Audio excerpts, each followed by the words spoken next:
Alright guys, we have some news with IonQ that actually might end up being pretty significant. They officially acquired the startup company Lightsynq Technologies, a company working on some pretty advanced quantum networking infrastructure. Now at first glance you might be thinking, alright cool, they bought some startup.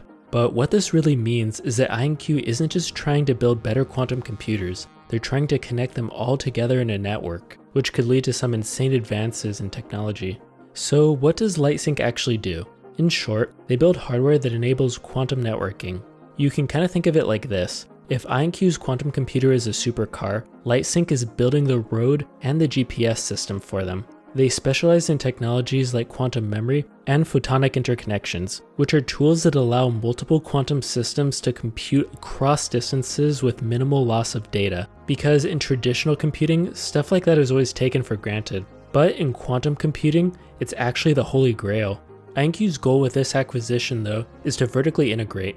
So control is going to be not just for the qubits, but for the full stack, the hardware, the software, and now the networking.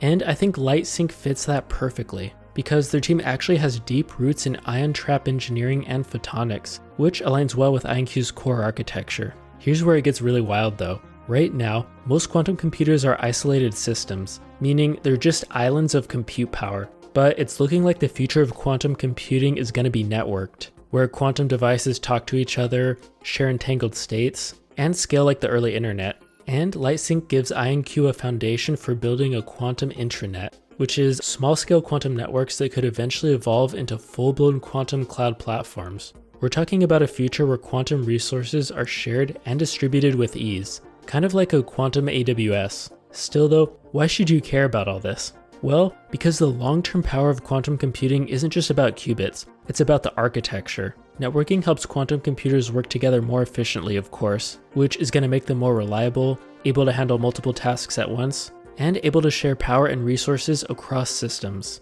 So imagine a future where logistics companies aren't relying on one quantum system in one location. Essentially, they're going to be able to tap into a network of quantum nodes, each solving pieces of a problem and syncing in real time. And that's a whole new paradigm. This also positions IonQ ahead of the curve, I think, because companies like IBM and Google are researching similar ideas, but with this acquisition, IonQ is already ahead. And they did it in an intelligent way too.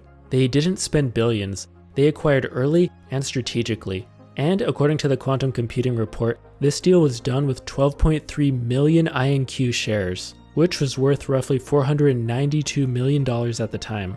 So if Lightsynq is able to deliver on their vision, IonQ is going to be able to skip over all the other limitations that are slowing other quantum systems down, like poor connectivity, limited scale, and high error rates. So instead of throwing more qubits at the problem, they're designing a smarter system. Of course though, as you can most likely guess, quantum networking is still extremely experimental. There are massive engineering hurdles ahead, like signal loss, and all the money it'll take to get these systems actually working. And IonQ will need to prove that this acquisition actually leads to measurable progress. But this is the kind of strategic bet that builds a long-term moat for them, especially for a company like IonQ that's in many ways already ahead of their competition. So if you're long IonQ, this is really great news. It signals that they're building towards a real future of computing.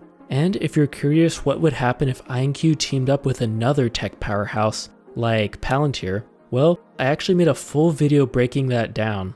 I know it's a wild scenario, but you can watch it right here.